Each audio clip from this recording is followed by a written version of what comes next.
Et bonjour à toutes et à tous, c'est l'Abri des Pages, j'espère que vous allez bien. Aujourd'hui on se retrouve pour un nouvel épisode de podcast, c'est la 4e fois que j'enregistre. J'ai perdu à peu près 3 fois 5 minutes, mais parce que j'ai la voix qui part en cacahuète et puis du coup ça m'empêche de... Enfin ça me fait changer du coup de direction et du coup je suis mince, qu'est-ce que je voulais dire déjà ? L'épisode du jour m'a été inspiré par ma vie actuelle en fait, toutes les emmerdes auxquelles je dois faire face aujourd'hui. Je vous en ai parlé un petit peu, mais du coup, je me suis dit que ça allait m'aider de chercher des moyens, des stratégies, des fondements, des secrets, des points clés, etc., qui vont me permettre de développer un mental d'acier, en fait. Donc, les fondements d'un état d'esprit qui va être suffisamment fort en période d'incertitude, en période d'emmerde, moi j'appelle ça. Hein. Et c'est comment se préparer, comment je peux me préparer, comment vous pouvez vous préparer vous aussi mentalement pour affronter des défis quotidiens, mais peu importe le niveau en fait, que ce soit personnel, professionnel, dans la société, avec des gens que vous connaissez pas, enfin, moi je dis société, c'est des gens que vous connaissez pas. Pas forcément, mais pour moi le niveau sociétal, c'est très objectif, c'est en dehors de votre zone de contrôle, vu que c'est pas personnel, c'est pas professionnel non plus, donc c'est en dehors de votre zone de contrôle. Voilà, quand je dis sociétal, sociétaire, société, quoi, c'est ça dont je parle en fait. Peut-être qu'il y a des meilleures définitions, mais en tout cas, c'est comme ça que j'explique les choses. Donc aujourd'hui, l'épisode, c'est comment se préparer un mental d'acier pour affronter les défis du quotidien, en fait. Alors, je vous ai cité 7 moyens. Alors, mes chats éternuent beaucoup dans le fond. C'est parce que le chauffage bug en ce moment, donc c'est un peu compliqué. Voilà, on n'a pas de chauffage. Donc bon, on fait comme on peut. Donc c'est pour ça que mes chats éternuent, vous risquez de les entendre. Parce que moi, je les entends depuis cette nuit, donc voilà. Ils étaient froids. J'ai jamais caressé des chats froids, et ben, je peux vous dire que ça fait bizarre. Hein. Donc voilà. Donc la première stratégie, le premier secret, en fait, pour développer un mental d'acier, c'est la résilience. La résilience, c'est quoi ? C'est le fait de rebondir après des échecs et de gérer l'incertitude et l'inconnu. Voilà. Donc accepter l'incertitude, c'est le fait de se dire qu'il y a certains événements qui sont pas du tout... ça dépend pas de vous en fait, c'est en dehors de votre contrôle. Et le fait de vous dire que faut lâcher prise en fait, ça aide à développer une certaine flexibilité. En mode, flexibilité aussi, mieux gérer les émotions, etc. Parce que le fait de se dire... je peux pas le contrôler, ce genre de choses. Par exemple, en janvier 2024, moi j'ai toujours eu un système immunitaire qui fait que, au bout d'un certain temps, surtout quand j'étais prof, j'attrapais à peu près tout et n'importe quoi. Le fait que mon employeur veuille me virer pendant mon arrêt maladie, c'est en dehors de mon contrôle en fait. Moi je contrôle pas le fait de tomber malade. Ça m'a énormément stressée, forcément, parce que je suis comme ça. C'est vrai qu'à l'heure actuelle, je me dis, je suis malade. Je me justifie pas, je suis malade, j'ai un arrêt maladie, ça veut dire que le médecin a jugé que mon état de santé était insuffisant pour aller travailler. Et puis voilà quoi, c'est pas mon mental, c'est juste mon corps, c'est juste mon système immunitaire. Et parfois on me dit ouais mais tu stresses tellement que du coup ton système immunitaire il se dégrade et tu penses trop au fait que tu vas tomber malade, mais pas du tout en fait. Parfois je me dis ça fait quasiment 1 an que j'ai pas été malade, donc pourquoi je serais malade aujourd'hui ? Mais je me le dis même pas, c'est inconscient en fait. Mais c'est en dehors de mon contrôle. Le fait que l'employeur va se dire « Oh, dis donc, franchement, t'es un échec professionnel » ou je sais pas, c'est pas vraiment un échec professionnel. Enfin, selon moi, c'est juste que, effectivement, l'éducation nationale a recruté une prof contractuelle qui a pas un système immunitaire de ouf. Et en plus, en maternelle, j'ai tout chopé, donc voilà, quoi. Mais c'est hors de mon contrôle. Parce que c'est mon corps, en fait, c'est mon système immunitaire. Donc, du coup... c'est vrai que je me suis dit, écoute, tu sais quoi, ma fille, vas-y, lâche prise, c'est pas grave. Enfin, voilà. C'est ce que je me dis aujourd'hui. Par exemple, la façon dont quelqu'un va vous percevoir. C'est vrai que vous allez toujours être le con de quelqu'un et vous allez toujours être l'inspiration ou quelqu'un qui va guider quelqu'un d'autre, en fait. Vous voyez ce que je veux dire ? Donc, voilà, vous allez toujours être le con de quelqu'un et vous allez toujours être l'inspiration de quelqu'un d'autre. Vous pouvez pas gérer la façon dont les personnes vont vous voir. Vous avez fait de votre mieux, mais c'est en dehors de votre contrôle la façon dont les gens vont vous percevoir. Moi, je suis un peu en mode bisounours et j'aime bien que tout le monde m'aime, en fait. Enfin, pas tout le monde m'aime dans le sens nymphomane, mais dans le sens... j'aime bien que ça se passe bien, en fait. Donc, qu'on m'apprécie suffisamment pour pas me regarder de travers et se poser des questions sur moi. Et moi, je veux qu'on me foute la paix le plus possible. Donc, c'est vrai que... Mais j'ouvre trop ma bouche, donc on me foutra jamais la paix, c'est un fait. Mais c'est vrai que le fait que...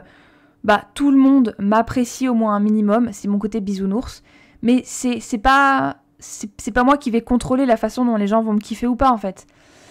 Donc voilà, donc là, accepter l'incertitude et l'inconnu, c'est le fait d'être résilient, parce que après des échecs, il faut savoir rebondir, et il faut savoir trouver des solutions dans toutes ces, dans toutes ces problématiques. Et il faut utiliser chaque défi, chaque problème comme une occasion d'apprendre des nouvelles leçons qui vont être très intéressantes pour vous au final, plutôt qu'un obstacle insurmontable où on va se dire « Oh my god, je peux pas, c'est pas possible, c'est impossible, je vais pas y arriver. » Et quand vous vous dites « Je vais pas y arriver », c'est à ce moment-là, en fait, que vous allez devoir faire face à un défi de taille. Mais ce défi de taille, c'est une occasion d'apprendre encore plus que les réussites. Après, ça dépend comment vous voyez les choses. Mais il faut toujours essayer de tirer du positif de toutes les situations. Moi, c'est ce que je me dis depuis quelques semaines maintenant. Il faut toujours tirer du positif de chaque situation. Même du truc négatif où vous vous dites « C'est la fin de ma vie, c'est pas possible ». C'est ça la résilience. Alors maintenant, si vous voulez, je peux chercher la définition de résilience dans un dictionnaire, parce que moi, c'est ma définition à moi. La résilience, c'est capacité à surmonter les chocs, résistance au choc mental. Oui, bon, enfin, vous avez physique, psychique, vous avez plein de trucs, etc. Avoir une résilience, c'est l'ensemble des processus qui consistent pour un individu à surmonter un traumatisme psychologique afin de se reconstruire. Dis donc, moi je suis carrément en train de travailler sur ma résilience en ce moment. Enfin voilà, c'est une première stratégie, un premier secret, on va appeler ça comme ça, pour se construire un mental d'acier. La résilience, rebondir après un échec, gérer l'inconnu, gérer l'incertitude. On ne sait pas trop, vous gérez pas, vous pouvez gérer votre point de vue sur la situation. Vous ne gérerez pas la situation, vous ne contrôlerez pas la situation, mais vous gérez votre mental et la façon dont vous prenez les choses en fait. Après, une deuxième stratégie, un deuxième fondement, un deuxième moyen de se développer un mental d'acier, c'est avoir une opportunité de croissance. Et là, c'est pour rebondir sur le fait de trouver des solutions dans les défis et les voir comme des occasions d'apprendre en fait. Donc, transformer tout ça et les percevoir comme des apprentissages. Alors, comment faut faire en fait ? Focalisez-vous sur les progrès, pas seulement sur les résultats, sur les progrès. On dit souvent que la vie, c'est pas la destination, c'est le voyage qui est le plus important. C'est le voyage, c'est la route que vous allez prendre et la façon dont vous allez voyager sur cette route. C'est pas la destination finale qui est importante, c'est pas le résultat, c'est les progrès et l'évolution et la route que vous allez prendre. C'est une citation que j'aime beaucoup sur Henry David Thoreau qui a écrit Walden ou La vie dans les bois. Et en fait, il dit deux routes se sont présentées à moi. J'ai choisi la moins fréquentée parce que c'est celle qui me parlait le plus. Je sais plus exactement quelle est cette citation, je peux vous la retrouver si vous voulez. Bon voilà, j'ai eu du mal à la trouver, mais je l'ai trouvée en anglais. Je l'ai recopiée dans un carnet de citations, mais bien évidemment je la trouve pas non plus. Donc Two roads diverged in a wood. Donc il y a deux routes qui se sont présentées à lui dans les bois. And I took the one less traveled by. J'ai choisi la moins fréquentée. Et c'est ça qui a fait toute la différence. And that has made all the difference. Donc il y avait deux routes qui se présentaient à lui dans les bois, et en fait il a pris la moins fréquentée, et c'est ça qui a fait toute la différence. Et c'est the road not taken. Et c'est pas du tout... attends. Alors il y a le même genre de citation qui était dans Walden or Life in the Woods de Henry David Thoreau. Et il y a aussi un poème, The Road Not Taken de Robert Frost. Et en fait, il y a aussi ce truc-là. Mais il y a aussi un gros passage un peu plus long dans Walden ou La vie dans les bois, qui est à peu près le même genre de situation. Donc voilà, je vous ai donné deux auteurs qui parlent de la même chose, mais de deux façons différentes. Et c'est vrai que ce poème-là est beaucoup plus simple que la citation que je cherchais, mais c'est pas grave, ok. Donc du coup, c'est ça en fait. Se focaliser sur les progrès, c'est se focaliser sur la route que vous empruntez en fait. Donc faut évaluer quelles sont les petites victoires que vous avez réussi, en fait, quelles sont les petites victoires que vous avez réussi à faire dans votre vie. Je sais pas si c'est très français, mais c'est pas grave. Au lieu d'attendre des succès énormes et majeurs, regardez toutes les petites victoires, en fait, et félicitez-vous de toutes ces petites victoires. C'est important. Et ensuite, pour apprendre de chaque situation, comment on fait ? Vous prenez le temps, en fait, de tirer des leçons. Vous prenez suffisamment de recul, et c'est pas à chaud, c'est à froid. Même si à chaud, ça va vous aider aussi. À froid, c'est surtout là que vous allez vous rendre compte de beaucoup de choses. Il y a quelques jours, on m'a rappelé un exemple de comment j'avais réagi en janvier en perdant mon job en maternelle. Bon, ça tombait bien parce que de toute façon, je voulais démissionner. Et en fait, j'ai halluciné parce que j'étais en mode, c'était en janvier de cette année. Là, à l'heure à laquelle j'enregistre cet épisode, on est en novembre. Et je me suis dit, mais waouh, il y a 10 mois à peu près qui sont passés. Et ma réaction n'aurait pas du tout été la même. Je me reconnais complètement là-dedans. Je me reconnais parce que je me connais. Mais c'est vrai qu'à l'heure actuelle, avec tout le recul et ma réaction à froid, en fait, si vous voulez, bah, c'est pas du tout la même. Parce que j'évalue les choses d'un œil complètement différent et nouveau et changeant, en fait. Donc, le fait de prendre son temps pour tirer des leçons, vous voyez là, bon, j'ai tiré des leçons suffisantes quelques mois après, mais il m'a fallu quand même quelques mois, en fait, pour faire ça. Même tirer des leçons d'expériences difficiles, ça va vous aider à évoluer, en fait, continuer à évoluer. Après, j'en ai parlé récemment aussi avec des membres de ma famille, et il y en a qui me disent, bah oui, mais évoluer, c'est bien, mais c'est pas automatique. Oui, mais déjà, dès que toi, tu prends la décision d'évoluer, t'as déjà fait un pas parce que tu veux enclencher le processus d'évolution. Donc, considère que t'es déjà en train d'évoluer, en fait. Parce que vouloir, c'est pouvoir. C'est déjà énorme, en fait. Donc voilà, ça, c'est comment voir ces défis comme des opportunités d'apprentissage. Bah, c'est les petites victoires, les petits progrès, pas le succès, pas le résultat, pas la destination, la route. Et le fait, donc il y a Henry David Thoreau, encore une fois. Mais ça, c'est de la prose, parce que c'est un roman. Et puis, vous avez des poètes qui ont écrit des choses qui étaient très intéressantes là-dessus, quoi. Et puis, Robert Frost, par exemple. Et puis, le fait de tirer des leçons d'absolument tout ce qui vous arrive. Ça va énormément vous aider. Une troisième stratégie pour avoir un mental d'acier, c'est le fait de gérer le stress, en fait. Bon, gérer le stress, gérer les émotions de manière générale. Donc, moi, ce que je fais pour gérer mes émotions, ou déjà le stress, ce serait déjà pas mal, c'est le fait d'être en pleine conscience. Donc, être dans le moment présent. J'ai beaucoup utilisé cette phrase-là, mais c'est le fait de considérer l'instant, en fait, comme un cadeau, parce que c'est pour ça qu'on l'appelle le présent. C'est le fait d'être en pleine conscience de l'instant, en fait, et de ne pas penser à demain.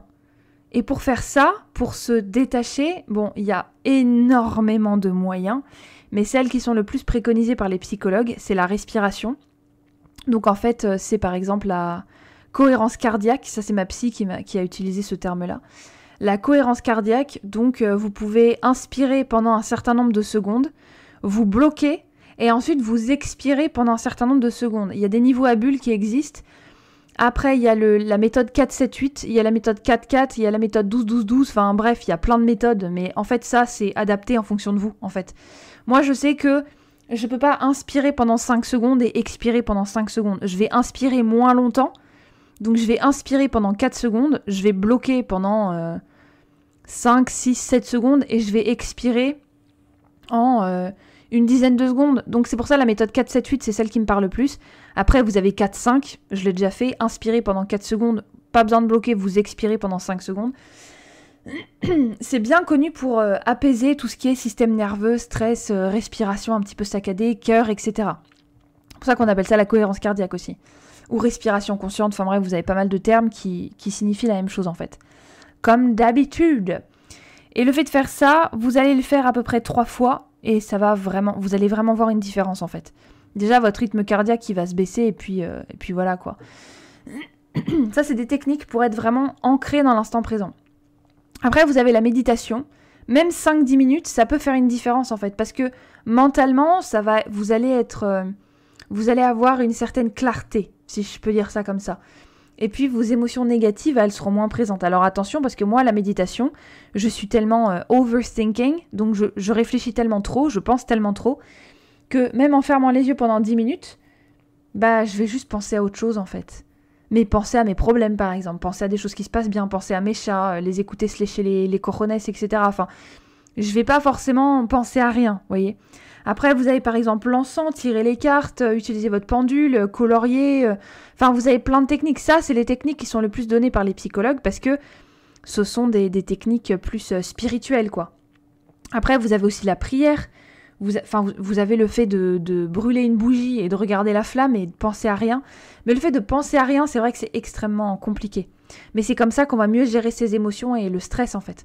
Et puis, il faut aussi, pour gérer les émotions, c'est identifier quelle émotion va provoquer quoi dans votre corps. Ça, c'est ma psy aussi qui m'a dit de le faire.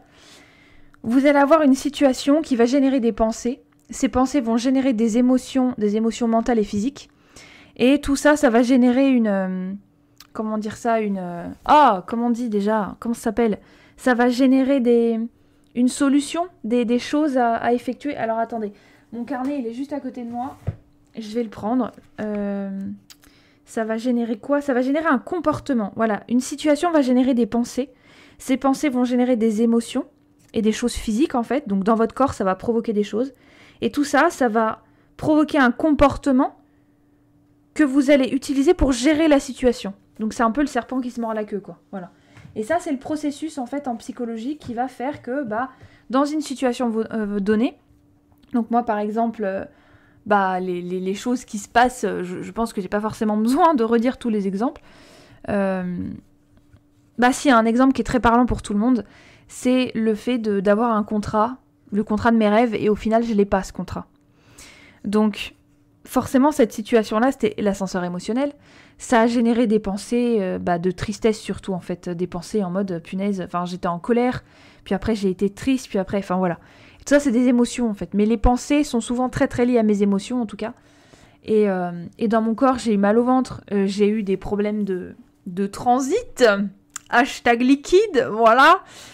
Des problèmes de crampes d'estomac. Enfin, moi, j'ai une colopathie fonctionnelle, donc de toute façon, les problèmes d'estomac, c'est mon quotidien. Voilà, ensuite j'ai eu mal au nez tellement j'ai pleuré, enfin j'avais les yeux rouges qui grattaient, enfin voilà, je veux dire physiquement, je sais ce que ça va provoquer sur moi. Et du coup, mon comportement, ça a été de lâcher prise et de me dire, la prochaine fois j'y arriverai en fait, tout simplement. Je ne sais pas ce qui va changer, peut-être que d'ici là c'est juste mon mental qui aura changé et que ça sera différent du coup. Voilà, peut y avoir un tout petit changement, mais même un changement minime peut avoir de grosses conséquences. Vous voyez l'effet papillon? Un papillon, il va péter, tu vas avoir un glaçon dans l'Antarctique qui va tomber, quoi. Voilà. J'ai bien dit un glaçon, parce que la taille du papillon, ça va quand même. Ou alors, vous allez, vous allez faire tomber une assiette, et puis en fait, va y avoir un ouragan, je sais pas où, enfin, l'effet papillon, quoi. J'exagère, bien évidemment. Mais voilà, c'est juste un petit pas pour l'homme, un grand pas pour l'humanité. Vous voyez ce que je veux dire? Donc... Voilà, moi je sais que maintenant, quand je suis stressée, quand il y a des choses qui m'énervent, où j'ai envie de réagir, d'ouvrir ma bouche et de crier mon mécontentement, ou le fait de dire « non, je suis pas d'accord, c'est de la merde, c'est oh là là », mon choc, mon mécontentement, etc. Je sais que dans mon ventre, ça va brûler un petit peu, quoi. Mais je sais quand je suis stressée et quand j'ai envie de répondre, c'est la même émotion physique, en fait. Donc voilà. Bon, après, vous avez plein d'autres méthodes, bien évidemment. Maintenant, la stratégie numéro 4, le secret numéro 4, moi je donne tous les termes qui peuvent vous parler.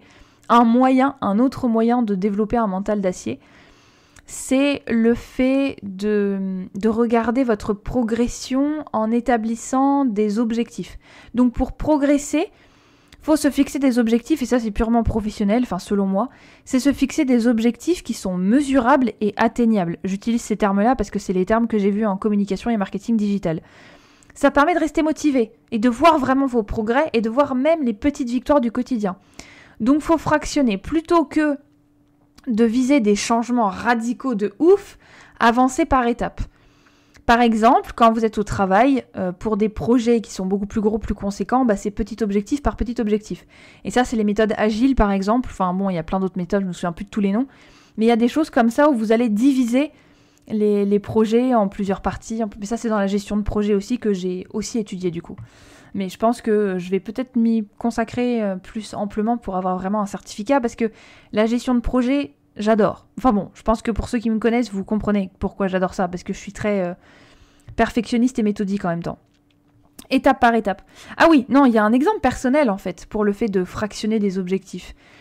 Moi, je sais que je vais avoir un job en CDI, je vais avoir une maison à la campagne, je vais avoir ma maison à moi, je vais être copropriétaire avec mon chéri, etc., etc. Si ça se fait, bien évidemment. Je ne sais pas de quoi demain sera fait, donc je lâche prise. Je sais que c'est ce que je veux. Maintenant, ça va pas me stresser parce que je sais pas si je vais y arriver ou pas. Et vous voyez, là, dans mon estomac, j'ai déjà senti la petite flamme, là, en mode je suis stressée, incertitude, ouloulou, stress, quoi. Je me dis, pour ça, moi, faut déjà que je me sente bien. Faut déjà que je sache dans quel domaine je veux aller.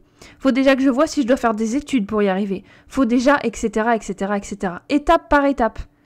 Faut pas brûler les étapes parce qu'après, vous allez vous rendre compte que vous avez bâclé. Moi, je suis pro pour faire ça. Et je le faisais beaucoup par le passé, maintenant moins, en grandissant. Et en fait, je me suis rendu compte que bah oui, étape par étape, ça m'aide moi aussi à prendre son temps, prendre une respiration, une bonne grosse respiration qui va être salvatrice en fait, vous voyez. Le fait de fractionner, c'est bien. Et comme vous allez fractionner des gros trucs en petits changements, bah vous allez pouvoir récompenser les petites réussites parce que toutes ces petites victoires, vous allez les voir en fait. Vous allez célébrer chaque étape franchie et vous devez le faire. Je dis pas de s'endormir sur ses lauriers, mais juste de célébrer vos victoires même au quotidien. C'est pour ça que moi en général, quand je vais vraiment pas bien, j'essaye de trouver de 3 à 5 choses dans ma journée qui se sont bien passées, qui étaient positives, etc. etc. Victoire, réussite, ou voyez-les comme vous voulez, mais des choses positives déjà. Ça peut renforcer votre motivation et votre confiance en soi. Et ça, c'est énorme. Ça, je le fais, mais il faut que je le fasse de plus en plus. Maintenant, une 5e stratégie, une 5e secret, un 5e, je sais pas, voyez-le comme vous voulez, quoi, pour avoir un mental d'acier, un 5e point, c'est l'appui social. C'est un rôle plus ou moins crucial. Pour moi, c'est à moitié vrai, en fait. Parce que, bah, tout simplement, moi, je sais que toute seule, je suis déjà responsable de pas mal de choses. Et si j'avais pas le soutien de mes proches, bah, mon mental, il serait comme il est aujourd'hui, mais il serait aussi beaucoup plus fort et indépendant et solitaire, en fait. Parce qu'au final, quand les gens autour de vous ne vous encouragent pas comme vous le voudriez, bah, vous vous dites, bah, ce soutien-là, je me le donne à moi-même, en fait. Vous voyez ce que je veux dire ? Mais quand même, entourez-vous... aïe, aïe, aïe. Entourez-vous de personnes positives. Que ce soit des amis, des mentors, des collègues de travail, peu importe, des personnes positives qui vont vous encourager. Parce que ces personnes-là vont vous apporter des perspectives et des solutions auxquelles vous n'auriez pas pensé. Des personnes positives, ça peut être des psys aussi, hein. Ça peut être des animaux, voilà. Enfin, je veux dire, ça peut être n'importe quoi en fait. Entourez-vous de personnes positives. Moi, je sais que les personnes négatives, il y en a que vous pourrez jamais supprimer de votre vie parce que c'est vos familles. Mais ne leur donnez pas de l'importance que ces personnes ne méritent pas. Parce que les personnes négatives, mais qui n'ont pas forcément un comportement négatif, mais qui vont vous faire vous sentir mal en fait. Vous voyez ? Il y a forcément des gens comme ça. Ça peut être un peu malsain et toxique, on est d'accord ? Eh ben, laissez-les là où elles sont, ces personnes-là. On s'en fout. Ne leur donnez pas l'heure en fait. Ne les calculez pas. Ne leur donnez pas du pain. Ne leur donnez pas le bâton pour vous battre. Vous vous en foutez en fait. Vous vous souvenez de ce que j'avais dit dans un précédent épisode ? Qu'est-ce qu'il faut faire ? Bah, voilà, on s'en fiche. Laissez-les là où ces personnes sont. Elles sont très bien là où elles sont. Et entourez-vous de personnes positives. Et surtout, concentrez-vous sur l'avis de ces personnes que vous jugez comme positives.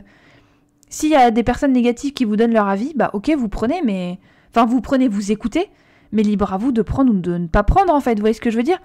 On s'en fiche. Donc, entourez-vous de personnes positives et écoutez ces personnes positives. Après, vous pouvez prendre leur avis ou pas, mais le fait de s'entourer de positivité, ça va changer énormément de choses. Parce que c'est vrai que tout seul, parfois, on est un peu trop négatif. Et encore, moi, j'apprends à être de plus en plus positif toute seule.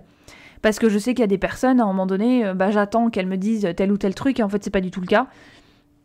Et au final, pour moi, c'est plus négatif que positif, mais c'est quand même des personnes positives. C'est pas parce qu'elles ont eu un avis négatif à un moment donné que ça y est, c'est des personnes négatives. Non, c'est juste que, n'attendez pas trop des autres non plus. Parce qu'au bout d'un certain temps, vous serez forcément déçus. Je dis pas hyper déçus à la mort, hein, mais non. Mais c'est juste, n'attendez rien, et vous serez toujours agréablement surpris. Voilà. Après, échangez régulièrement, parlez de vos difficultés. C'est le plus important, le fait d'extérioriser. Pour obtenir des avis externes, il faut parler. Et parler, extérioriser, c'est essentiel. Après, le fait de demander un avis, c'est pas essentiel. Hein. Mais le fait de se sentir isolé dans ses problèmes, c'est assez facile. Et le fait d'extérioriser, même si c'est à une personne, vous vous sentirez moins isolé dans vos problèmes parce que vous en aurez parlé. Parlez de ça, extériorisez, échangez, exprimez vos émotions. Pleurez si vous avez envie parce que vos émotions sont légitimes. Vos ressentis sont légitimes. Mais vraiment, il n'y a aucun problème en fait. Les gens qui vous donnent pas de légitimité, vous vous souvenez, ça c'est mon meilleur argument. On s'en fiche en fait. Laissez ces personnes là où elles sont. Vous êtes légitimes, toutes vos émotions, tous vos ressentis, vos intuitions, tout est légitime vu que c'est ce que vous ressentez en fait. Et l'intuition, elle est extrêmement puissante. Après, un 6e moyen de se forger un mental d'acier, c'est faire preuve de compassion envers soi-même. Accepter votre imperfection. C'est crucial parce que pour moi, l'imperfection, c'est ça qui nous rend parfaits en fait. C'est ça qui fait que j'adore l'humain. Et je pense qu'il faudrait vraiment que je me mette à étudier la psychologie, parce que franchement, plus j'en parle, plus je me dis, mais oui, complètement en fait. L'imperfection, c'est ça qui nous rend parfaits, au final. Donc vous êtes imparfait, c'est pas grave en fait. L'échec, l'erreur, tout ça, ça fait partie du parcours. Les gens qui vont vous reprocher cette erreur, vous dites, moi j'en avais besoin. Moi, il y a souvent mes parents qui me disent, tu vois, je t'avais prévenu. Oui, j'en avais besoin en fait. Ça sert à rien de me dire je t'avais prévenu. C'est juste un comportement débile en fait pour moi. Je t'avais prévenu, je te l'avais dit. T'as pas voulu écouter, tu te connais pas. On s'en fout de ces avis-là, c'est des avis de merde. Parce que, au final, si vous avez eu besoin de faire cette erreur, c'est que vous n'étiez pas prêt à accepter quelque chose et que du coup vous aviez besoin de faire cette expérience. Même si tout le monde vous disait que ça allait être une expérience foireuse, vous l'avez fait quand même. Le positif que j'en ai tiré, c'est que je me suis écoutée. J'ai fait une erreur, mais au moins j'ai beaucoup appris de ces erreurs-là. Il y en a plein en début d'année qui me disaient « Mais non, mais Hortense, la maternelle, ça te correspond pas du tout. » J'étais en mode « écoute, je vais essayer en fait. » Effectivement, ça me correspond pas. Les gens qui m'ont dit « Je te l'avais dit, t'as pas voulu m'écouter. » Mais va te faire en fait. J'avais besoin de la faire cette erreur. C'est tout. C'est QFD. Maintenant, fous-moi la paix avec ça. Mais ça fait partie du parcours en fait. Personne ne peut réussir sans faire d'erreur. Le fait est que sur les réseaux sociaux aujourd'hui, t'as tout le monde qui parle de ses réussites et jamais de ses erreurs. T'en as très peu, en fait. Et forcément, les gens qui vont avoir le plus d'abonnés, c'est les personnes qui réussissent. Mais les personnes qui ratent, ça peut aussi être inspirant, en fait, parce que vous vous sentez pas seul et vous voyez comment ces personnes vont réagir face à une situation, etc., etc. Donc, personne ne peut réussir sans erreur. L'acceptation de cette imperfection et le non-jugement, c'est extrêmement difficile de ne pas se juger soi, mais ça aide, tout ça, à se remettre plus facilement d'un échec en fait. D'un revers, d'un échec, d'un raté, d'un regret, je sais pas. Enfin, ça sert à rien d'avoir des regrets parce que j'ai vu une vidéo hier sur Instagram. Alors, en fait, c'était un intervieweur qui demandait à une vieille dame quels sont vos regrets. Elle a dit, faut pas que j'en ai. Enfin, je sais plus exactement comment elle a formulé ça, mais grosso modo, elle disait que les regrets, ça servait à rien, en fait. Ça servait à rien. En fait, c'est comme si tu t'enlisais dans un marais. C'est pareil. C'est ça, les regrets. Tu t'enlises. Vois aujourd'hui. Vois comment tu peux façonner ta journée pour mieux anticiper demain. C'est ça qu'il faut faire, en fait. Donc, l'échec, ça fait partie du parcours, mais pas les regrets. Les regrets, ça va juste vous enliser dans la boue du marais. Vous allez pas vous étouffer, quand même. Voilà, prenez une branche, et prendre la branche pour se sortir du marais, c'est, je sais plus comment ça s'appelle, les sables mouvants. Prendre une branche, c'est se concentrer sur aujourd'hui pour mieux façonner demain. Voilà. Pour mieux anticiper demain aussi. Anticiper, ça fait partie de la chose. Et un 7e et dernier moyen de se forger un mental d'acier, c'est une bonne hygiène de vie. Une bonne hygiène de vie, ça, c'est pas forcément toujours le cas, mais c'est pas grave. L'imperfection, ça fait partie de nous, en fait. L'exercice, c'est vrai que une activité physique régulière, comme on dit souvent dans les pubs, etc., c'est très bon pour la santé mentale et la gestion de votre énergie. Alors moi, pour vous dire l'activité physique que je fais 1 heure de tai chi par semaine, le mercredi après-midi de 18h30 à 19h30. Donc je pars, comme j'y vais à pied, je pars à peu près entre 18h et 18h10 de la maison. J'arrive 10-15 minutes après. Je suis en avance, mais je sais que j'ai le temps de marcher, etc. Sachant qu'en plus, la nuit tombe très vite. Je suis pas forcément rassurée, mais voilà. Donc c'est la seule activité que je fais. Après, la plupart des choses que je peux faire à pied, je les fais à pied. Donc aller faire les courses, quand j'ai besoin de faire des petites choses, je les fais à pied. Là par exemple, j'ai bien envie de me faire les ongles, je vais y aller à pied. Mais parce que j'aime pas forcément conduire et j'ai pas de voiture qui m'appartient, tout simplement. Après, j'ai pas envie forcément d'avoir un automatisme d'usage de la voiture. Parce que j'ai déjà fait un épisode sur mon permis, ne me sert à rien.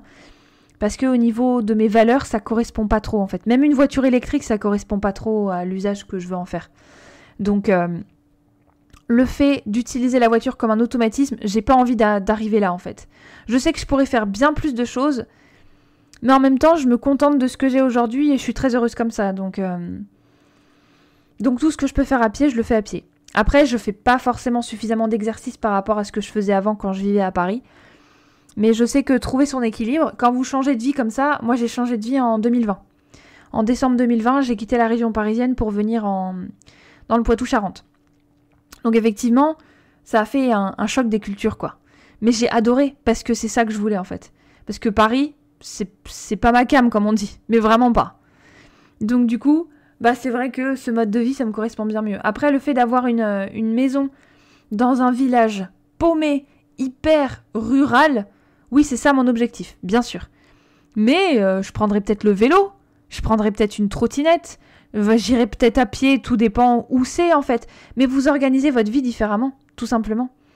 Donc les trajets que vous faites, ça sera des trajets bien plus conscients, mais c'est une conscience écologique aussi que vous aurez. Donc voilà, pour moi l'activité physique c'est ça en fait. C'est le fait aussi d'avoir conscience que vous avez un corps. Moi c'est sûr que j'ai énormément grossi. En venant ici, alors je faisais 63 kilos, maintenant j'en fais 72 quoi. Vous voyez ? Donc j'ai pris quand même quasiment 10 kilos. Et je pense que les 73 je les ai atteints. Donc j'ai pris quasiment 10 kilos, surtout avec Halloween, et le stress, parce que moi quand je stresse, j'aime bien me faire des repas qui vont me faire plaisir, vous voyez. Je suis pas boulimique, je mange pas en dehors des repas, etc. Mais j'aime bien me faire des bons repas, quoi, vous voyez, quand je stresse. Et je pense pas forcément aux calories et aux 5 fruits et légumes par jour, etc., quoi. Donc c'est pas forcément bon non plus. L'activité physique régulière, moi je suis un mauvais exemple, mais voilà, je fais quand même 1 heure de tai chi par semaine, et ça change quand même par rapport à la vie que je menais avant, où j'avais rien en fait, à part les courses et le fait d'aller de temps en temps à des rendez-vous, etc., etc.